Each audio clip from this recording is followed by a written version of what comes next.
As you can see from this sample of comments, a lot of you have been complaining about the noise level of ResMed's AirMini on our YouTube channel. Like this user. User RF2 puts it simply, it's just too loud. Well, we hear you, user RF2, or at least we would if this AirMini wasn't switched on. That's better. Anyway, fortunately for you guys, there are some simple fixes you can try to reduce the noise of the AirMini without turning the machine off. Coming up.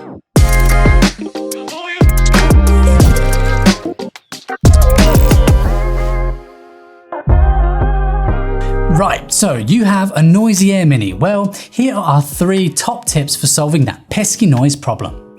Tip number 1, try a tubing adapter. Often additional noise comes from connections where the Humidex filter is housed. If this isn't completely airtight, leaking air causes noise, which comes from the hose at a point close to the face and so sounds extra loud.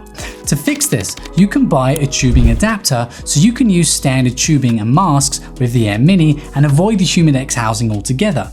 In many cases, this reduces the noise level considerably, and if you still want a heat and moisture exchange filter, generic HME filters will fit the standard tubing just fine. Not only are the generic filters more affordable, they attach in a way which is far less prone to making noise. You can also add a q-lite CPAP muffler to this setup if you have the tubing adapter to add a stage of sound muffling to your setup. The q-lite was an accessory that was originally made for the Breeze Z1, but it works with all standard CPAP tubing and 22mm connections and can be purchased separately on Respshop.com. Tip number 2, try a VCOM. A SleepRes VCOM is a comfort accessory that reduces the extremities of the pressure wave without compromising therapy results. And this can help dampen the sound that comes from the machine when in use. Although a decibel meter doesn't register a significant drop in the level of sound coming from the machine with the VCOM attached, its effect does dampen that sound between inhalation and exhalation noise. Users who use the VCOM report that this sound smoothing makes it easier to sleep, as an even sound is less intrusive than a broken one. Tip number 3, change the filter.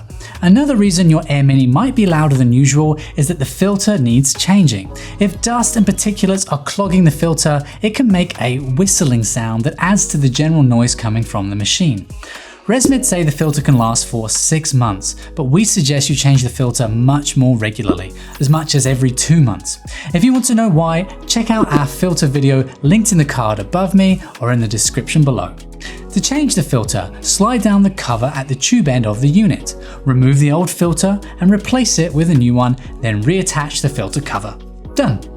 Well, that's our 3 top tips for solving noise issues with the AirMini. If you have a question, a complaint, or a suggestion about anything related to CPAP, put it in the comments and we may well do another video like this, addressing another of the more common issues that impact many CPAP users.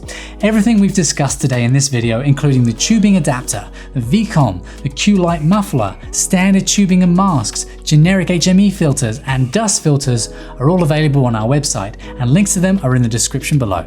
So bye for now, friends, and as always, sleep tight.